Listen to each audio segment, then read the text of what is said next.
अस्सलाम वालेकुम। कैसे हैं मेरे प्यारे रीडर्स? उम्मीद करती हूँ आप बिल्कुल खैरियत के साथ होंगे। तो जी मैं आ चुकी हूँ अगले किस्त के साथ।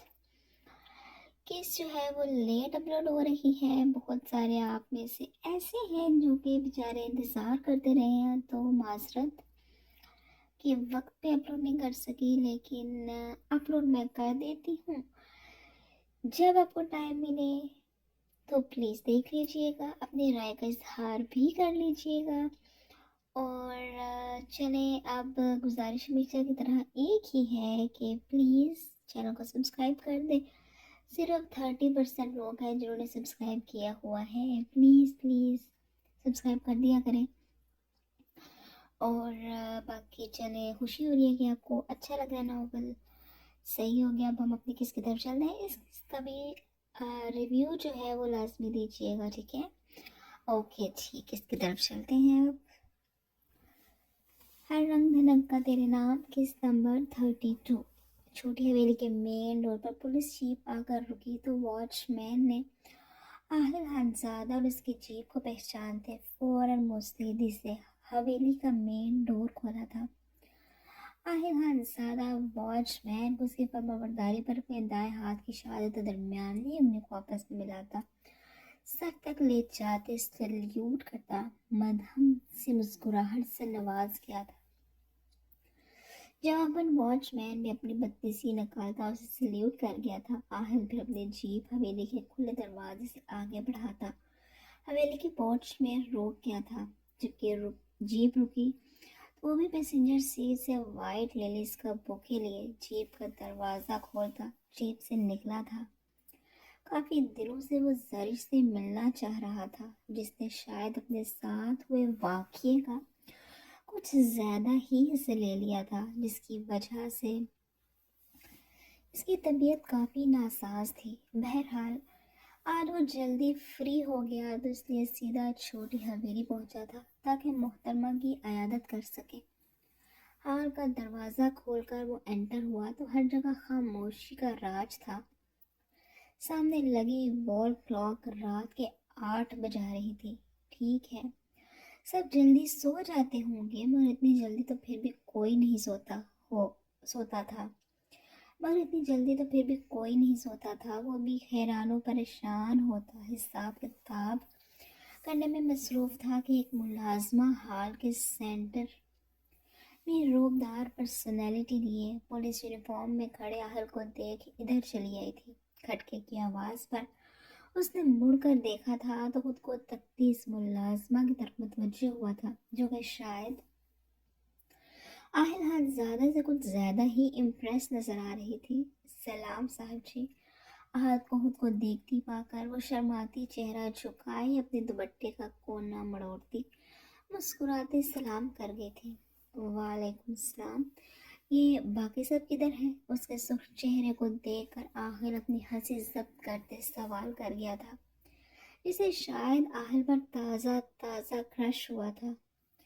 साहब जी, वो बड़ी मालकिन और साहब जी तो शायद अपने किसी रिश्तेदार के वलीमे पर गए हुए हैं, और छोटे साहब जी अपने दफ्तरी काम की वजह से घर से बाहर हैं। मुलाजमा ने हनोज सर झुकाए जवाब दिया था। मुलाजमा ने हनूज सर झुकाए जवाब दिया था। और तुम्हारी छोटी मालकिन, वो कितने मसरूफ़ हैं? इसकी बात समझता जरिश के बारे में सवाल पूछ गया था जिससे उसे गर्ज थी। साहब जी, वो तो अपने कमरे में आराम कर रही हैं। उनकी तबीयत कुछ ठीक नहीं थी, इसलिए बुला दूँ उनको क्या? मुलाजमा ने काफ़ी तफसील से जरिश की खैर खरीद का बता दिया। नहीं, तुम जाओ, मैं खुद उसे देख लेता हूँ। वो मुलाजमा को जानने का कहता परेशान होता जरिश के रूम की तरफ बढ़ा था, जो कि दूसरी मंजिल पर था।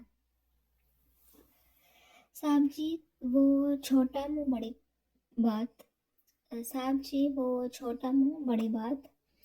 जी, यूँ किसी कवारी लड़की के रूम में आपको अकेले जाना ज़ेब नहीं देता। आहल के सीढ़ी उधर बढ़ते कदम मुलाजमा की बात पर थमे थे। वो माथे पर बल लिए मुड़ता इस मुलाजमा को सख्ती से घूरने लगा था, जो ज़्यादा ओवर हो रही थी।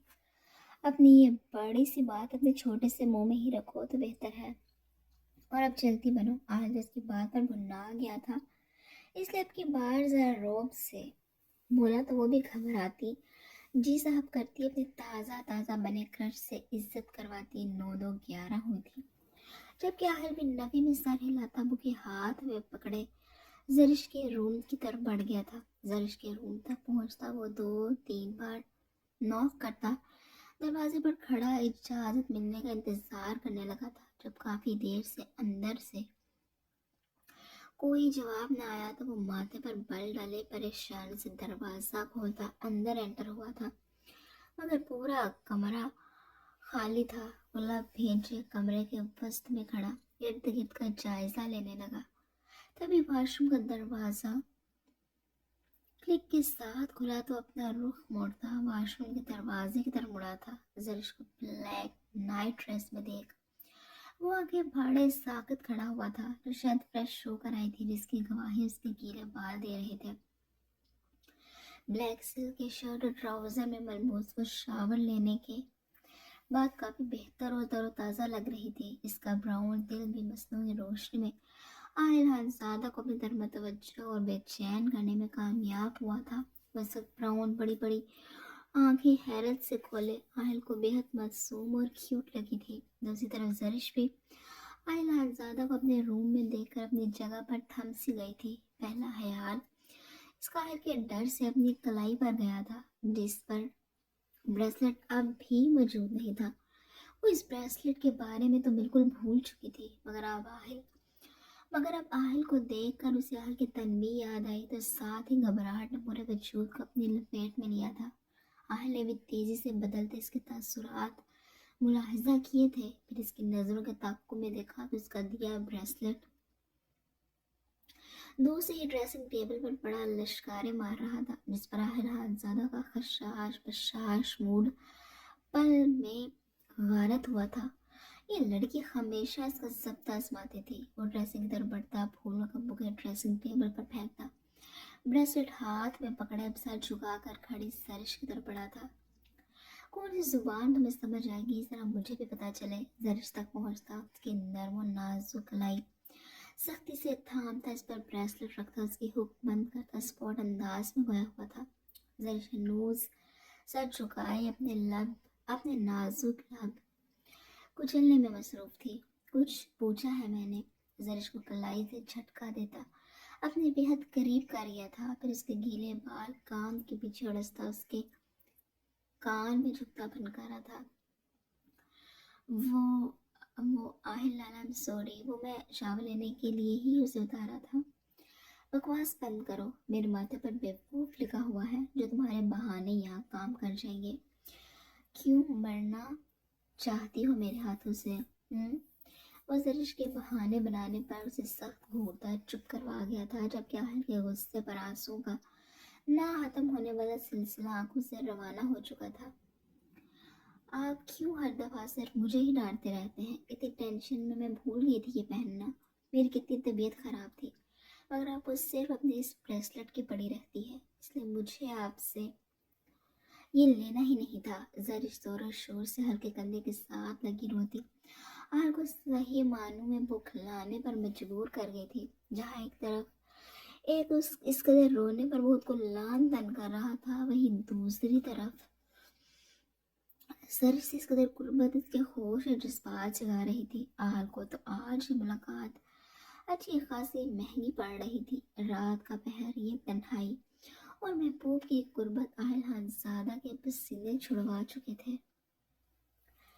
اچھا I'm سوری، مجھے تمہیں کیا ہو رہا ہے ادھر؟ زرار زادہ کی آواز روم میں گونجی تو آہل کی زبان کو قفل لگے تھے۔ وہ زرش کی طبیعت کا پوچھنے کی غرض سے اپنے روم میں جانے سے پہلے ادھر آیا تھا، مگر روم میں انٹر ہوتی زرش کو اس کی جانب پشت کر کے کھڑے آہل کے حصار میں کھڑا دیکھ اسے سخت ناگواریت محسوس ہوئی تھی، جبکہ زرش زرار کی آواز پر آہل کو چھوڑ دی روتے ہوئے زرار زادہ کے سینے کے ساتھ جا لگی تھی۔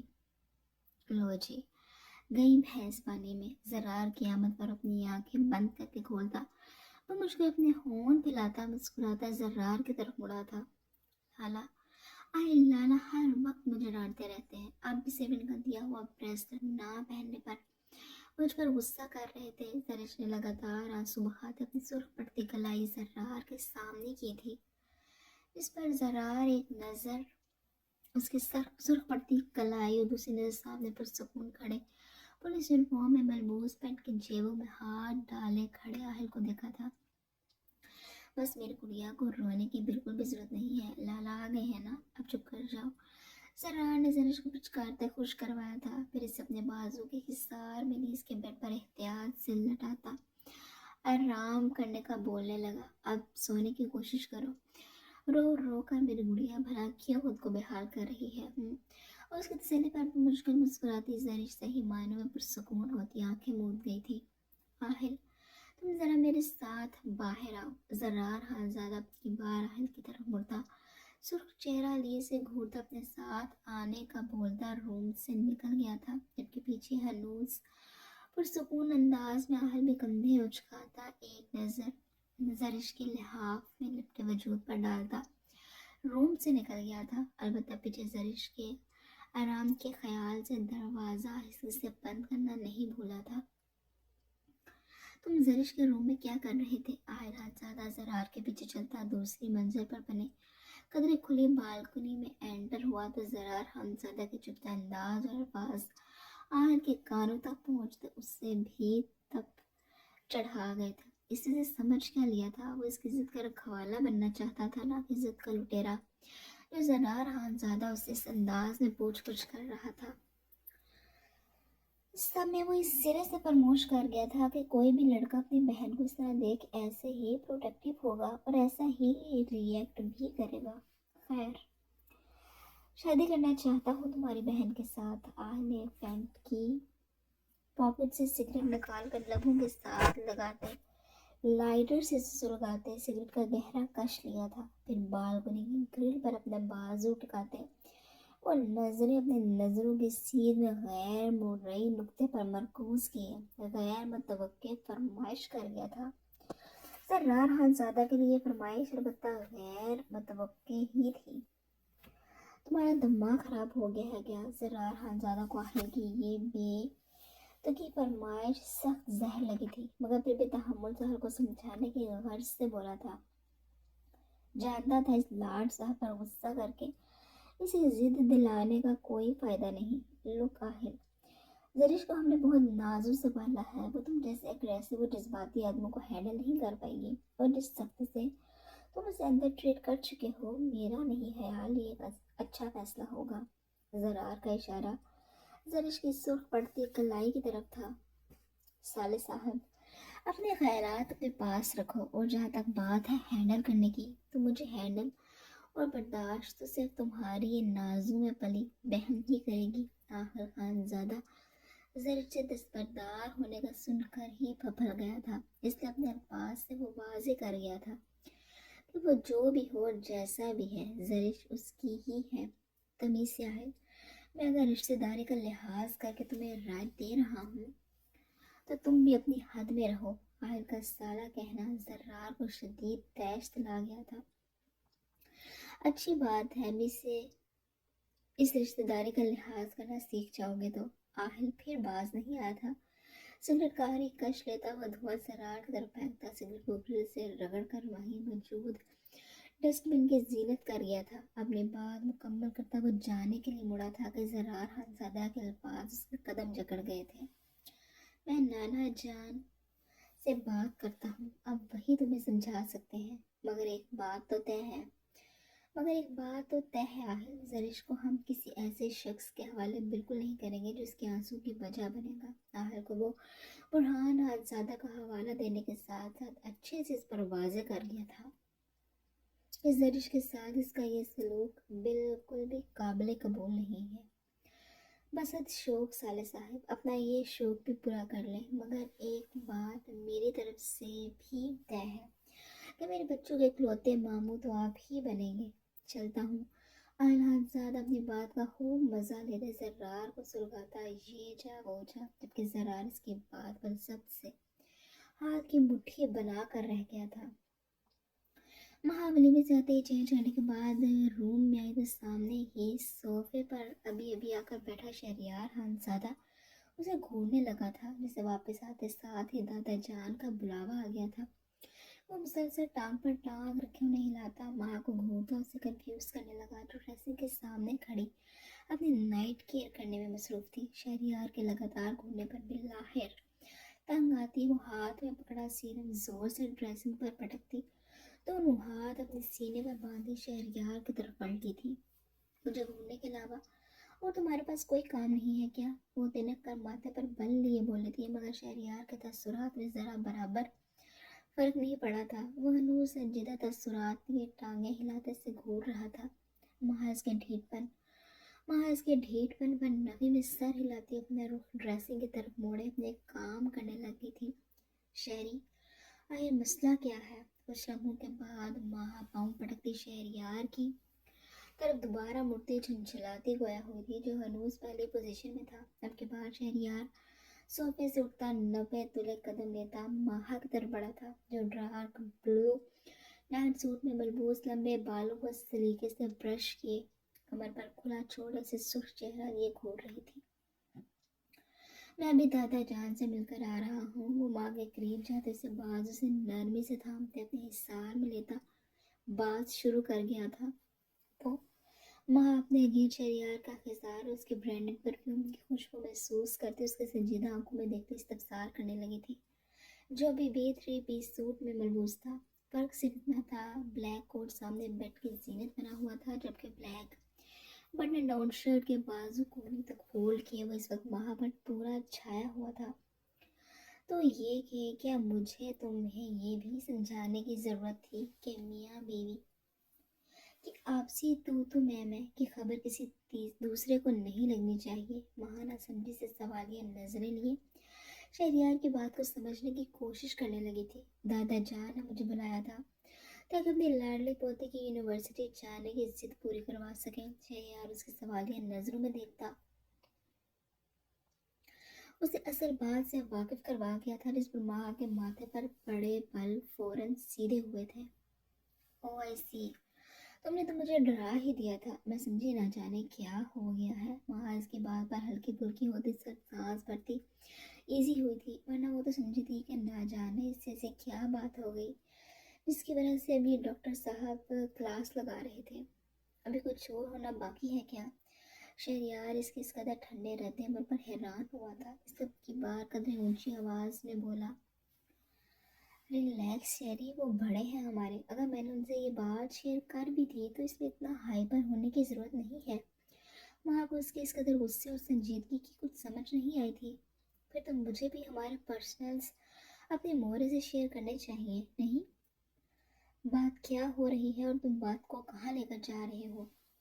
अब की बार महा भी माथे पर बल लिए तुर्श लहजे में बोल रही थी, बात सिर्फ इतनी सी है महा मैडम, बात सिर्फ इतनी सी है महा मैडम कि मेरी बात की तुम्हारी नज़र में कोई अहमियत ही नहीं है। शहरयार इसके बाजू को छोड़ता 2 कदम पीछे हुआ था। अब तुम हाँ बात को बढ़ा रहे हो। महा को उसकी कोई मंतक समझ में नहीं आ रही थी जो बिला वजह और बेफिजूल का सैंटी हो रहा था। जब मियाँ बीवी की आपसी बातें किसी तीसरे तक पहुंच जाएं तो फिर बातें बढ़ती ही हैं। माँ के जवाब पर आंखें घुमा कर रह गई थी। तुम्हें क्या लगा था दादा जहाँ से सिफारिश करवाओगे तो मैं तुम्हें यूं नहीं जाने दूंगा? तुम्हें साफ साफ लफ्ज़ों में समझा चुका हूँ, तुम मेरी जिम्मेदारी हो। फिर इन झंझटों में पड़ने की बिल्कुल जरूरत नहीं है। मगर तुम्हें कोई बात प्यार से समझ आए अगर तुम्हें कोई बात प्यार से समझ आ जाए, ये तो नामुमकिनात में से है। शहरयार कमर पर दोनों हाथ टकाए वहाँ को लगातार सुनाने में लगा था, लेकिन अगर मैं खुद काम करना चाहती हूँ तो इसमें इतनी प्रॉब्लम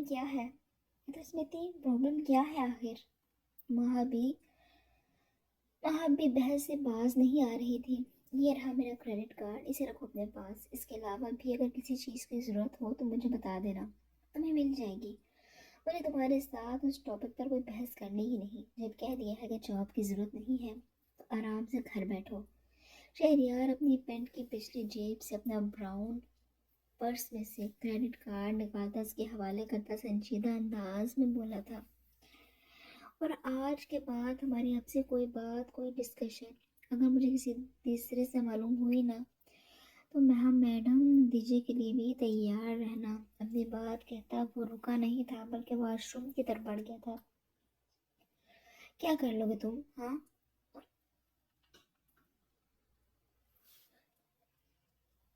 کیا کر لو گے تم؟ ہاں زیادہ سے زیادہ کیا کر لو گے؟ جب سے تم سے شادی ہوئی ہے ہر بات میں روک ٹوک، ہر معاملے میں تم اپنی ہی مرضیاں کرتے ہو. مجھے تم نے سمجھ کیا لیا ہے؟ محاذ کے آرڈرز پر خود پر کنٹرول نہ رکھ سکی تھی. وہ واش روم جاتے شہریار کا بازو تھامتے غصے سے چیخی تھی. چھوڑوں گا پھر بھی نہیں تمہیں، بے فکر رہو. جہاں تک بات ہے صرف اپنی مرضیوں کی تو اس بات پر میرا خاموش ہونا ہی بنتا ہے. اپنی ضرورتوں کے لیے کوئی بھی مرد اپنی بیوی کے پاس ہی جائے گا. میں کوئی دنیا سے انوکھا کام نہیں کر رہا جو تم ہر بار اس بات کا تانا دینے بیٹھ جاتی ہو. شہریار کی کھلی اور بے باک بات پر ماں کا چہرہ سرخ پڑا تھا. میرا وہ مطلب نہیں تھا. ماں اپنی بات کی وضاحت دینے لگی تھی. جو بھی مطلب ہو، میں ہی الو کا پٹھا ہوں جو تمہارے آنسو دیکھ فوراً پگھل جاتا ہوں. آج بھی میرا تمہاری سو کالڈ کزن کی دعوت ولیمہ پر لے جانے کا کوئی ارادہ نہیں تھا، مگر صرف تمہارے لیے تم اپنے رشتے داروں سے مل سکو میں تمہیں لے کر گیا تھا. وہ سننے کو بھی مجھے آج ہی مل گیا. واہ، افسوس ہے مجھ پر ہی. ماں کے ہاتھ اپنے بازو سے ہٹاتا وہ پر افسوس کرتا واش روم میں گھس گیا تھا. پیچھے ماں اس کی بات پر نہ کچلتی اچھی خاصی شرمندہ ہو رہی تھی. صحیح تو کہہ رہا تھا کہ میاں بیوی کی آپس کی بات ان دونوں کو خود ہی سالو کرنی چاہیے، مگر اب وہ پھر بلا وجہ بات کو بڑھا چکی تھی. جس پر پچھتاوا ابھی سے ہونے لگا تھا. آج صبح ہی ولیمے پر جانے سے پہلے دادا جان سے ملنے ان کے روم میں گئی تو انہیں یونی جاب پر واپس جانے شہریار کے فیصلے کو متعلق آگاہ کیا تھا. وہ تو سمجھے تھے کہ شہریار دادا جان کی بات مان کر سے جاب کرنے کی اجازت دے دے گا، مگر یہاں تو سارا معاملہ ہی گڑبڑ ہو گیا تھا. اب اسے شہریار کو منانا تھا، مگر کیسے؟ اس کے لیے اسے بہت سوچ وچار کرنا تھا، کیونکہ شہریار اس بارے سے اتنی آسانی سے تو معاف کرنے والا نہیں تھا. میرا شاہ کی صبح آنکھ کھلی تو خود کو اپنے روم کے بجائے زاویار کے روم میں پا کر حیران و پریشان ہوئی تھی. آنکھیں کھلنے پر اسے اپنا سر بہت بھاری محسوس ہو رہا تھا. رات کو سوچتے سوچتے اس کی آنکھ کب لگ گئی تھی وہ نہیں جانتی تھی، مگر اس وقت یہاں کی موجودگی کا یہ مطلب واضح تھا کہ یقیناً زاویار شاہ سے رات کو کسی پہر یہاں لایا ہوگا. وہ بمشکل اپنے بھاری سر کو تھامتے اٹھ کر بیٹھنے لگی تھی کہ زاویار شاہ کی آواز نے اسے ایسا کرنے سے روکا تھا. لیٹی رہو، تمہاری طبیعت ٹھیک نہیں ہے. میرا شاہ نے زاویار کے اتنے آرام دہ لہجے پر حیران ہوتے اپنی ہلکی گلابی پڑتی آنکھیں اٹھا کر اسے دیکھا تھا، جو بلو 3 پیس سوٹ میں شاید آفس جانے کے لیے تیار تھا. زاویار نے اس کا پیلا پڑتا چہرہ بغور دیکھا تھا. کچھ نہیں ہوا مجھے، میں بالکل ٹھیک ہوں. اسے زاویار کی ہمدردی سخت زہر لگی تھی. ایک تو خود یہ شخص اس کی اذیتوں کا ذمہ دار تھا اور ابھی فضول کی ہمدردیاں. اسے لحاف ہٹاتی وہ فوراً بیڈ سے اٹھ گئی تھی.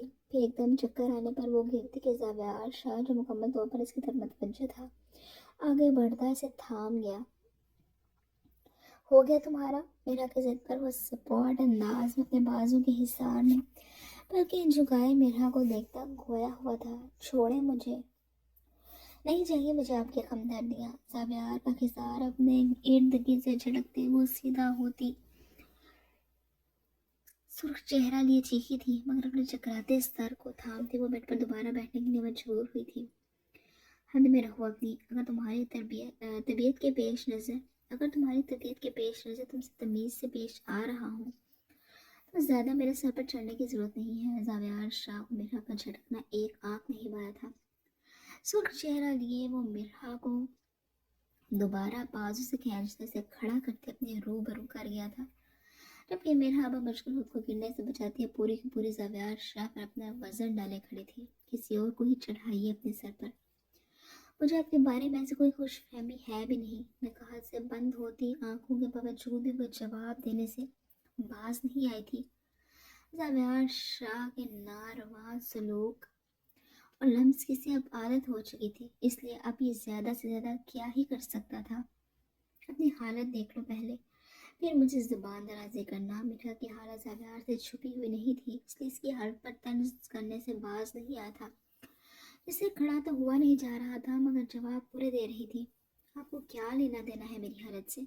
साफ साफ कहिए कि आपका मतलब पूरा नहीं हो रहा। तिनक कर बोलती वो शदीद दुख और अजियत में थी। इस शख्स ने उसे दुनिया के सामने तो इज्जत दे दी थी, मगर इसकी अपनी नज़रों में उसे गिरा दिया था। अरे, तुम तो काफ़ी समझदार हो गई हो, फिर देर किस बात की है? खाओ पियो सेहत बनाओ। कल रात की तरह अगली बार भी तुम्हारी जान खुलासी होगी, इसकी मैं कोई गारंटी नहीं देता।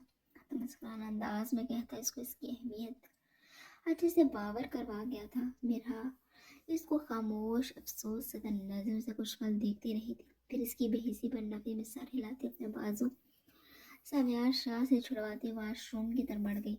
बालाज को भेज रहा हूँ, इसे ट्रीटमेंट करवाओ और आराम करो। आज रात तुम्हारे नखरे उठाने का मेरा कोई इरादा नहीं। चलता हूँ।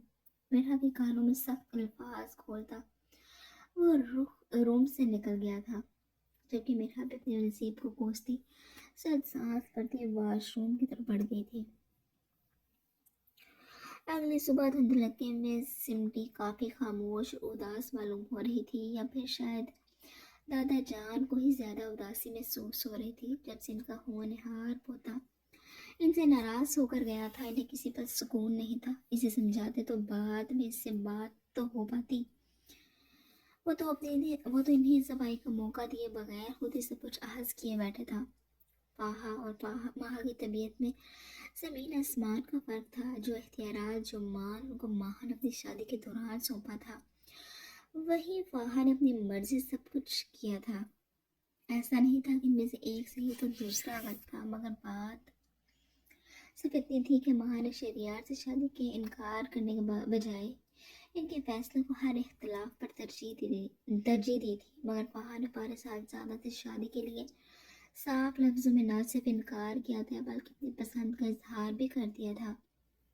अगर लड़के या उसकी फैमिली में कोई मसला निकल आता, तब तो वो फाहा को फारिस के लिए राजी करने की जी तोड़ कोशिश करते। मगर जब सब ओके था, तो ऐसे में वो कैसे फाहा के साथ जबरदस्ती करते? अपनी इन्हीं सोचों को चटकते हुए अपनी आँख को अपनी नहीफ उंगली से मलते बेड के पास पड़ी अपनी स्टिक पकड़े बाहर जाने के लिए रूम से निकले थे, जहाँ सब इनका नाश्ता पर इंतजार कर रहे थे। जैसे ही बड़ी हवेली के डाइनिंग हॉल में एंटर हूँ, तो सामने ही घर के सब अफराद नाश्ते पर बैठे दादा जान का इंतजार करते नजर आए थे। एक सिर्फ फारिस की जगह पिछले कुछ दिनों की तरह फनूस हारी थी। शहरियार वहाँ से अभी भी फुल मुंह बनाए हुए थी। वो जितना इनके रिश्ते और जिंदगी को सहल करने की कोशिश कर रहा था, महा मैडम फिर से अपनी अकल का इस्तेमाल करती मसले खड़े कर देती। इसलिए कल रात इसने महा को इग्नोर करने का फैसला किया हुआ था। वो इससे नाराज होना या अपनी आंखों के सामने देखकर इससे मुंह मोड़ना शहरियार हालजादा का कितना जब्त आजमा रहा था, ये वही जानता था। मगर इस बार इसने पक्का इरादा कर लिया था महा को अक्ल देने का, जो कल रात उसके आगे पीछे घूमती इसके सारे काम कर रही थी। इसकी बेचैनी महसूस करके गो शहरियार को कमीनी सी खुशी महसूस हुई थी। ये जान कर दिल के कोने में खुशी हुई कि चलो मैडम को इसकी फिक्र तो है। अभी भी वो इसकी पसंद का नाश्ता बनाने में किचन में मसरूफ थी, जिसकी खबर उसे महज से मिली थी। तो मुश्किल अपनी हंसी और बेचैनी कंट्रोल करता वो माह का इंतजार कर रहा था। दूसरी तरफ आहिल सिर्फ ये जानना चाहता था कि आया जो कुछ कल छोटी हवेली में हुआ, इसके बारे में दादा जान को इल्म हुआ है या नहीं। अगर तो साले साहब ने दादा जान को कॉल करके सारा वाक़या उनके गोश गुजार कर दिया हुआ, तो वो सीधा जरिफ से शादी की जिद करेगा। और अगर नहीं, तो फिर तो ये बाकी की सर्दी का मौसम इसका यूं ही तन्हा और बेकार ही गुजरना था। खैर, अब जो भी था वो तो दादा जान के आने पर ही मालूम होना था। वहाँ और हीरा का कल लास्ट पेपर था, जिसकी तैयारी के लिए आज के दिन इनको ऑफ मिला था। इसलिए वो दोनों भी सख्त इजी आहिस्ता आवाज़ में बातें करती नाश्ते और दादा जान के आने का इंतजार कर रही थी। घर के बड़े मर्द हजरात भी अपनी अपनी जगहों पर बैठे अपनी बेगमात का इंतजार कर रहे थे, जो कि किचन में सबके लिए नाश्ता बनवाने में मसरूफ थी। کچھ وقت کے بعد دادا جان ڈائننگ روم میں سلام کرتے انٹر ہوئے تو سب کا انتظار ختم ہوا تھا۔ سبھی نے مسکراتے سلام کا جواب دیا تھا، مگر دادا جان کے پیچھے ہی نقص اختیار شخص کو دیکھ ہر کوئی اپنی اپنی جگہ سے منہ کھولے حیران ہوتا کھڑا ہوا تھا۔ ان کے ان تاثرات پر دادا جان بھی مڑ کر اپنے پیچھے دیکھنے پر مجبور ہوئے تھے، مگر پیچھے کھڑی شخصیت نے انہیں حیرانگی اور بے پناہ خوشی سے ایک ساتھ روشناس کروایا تھا۔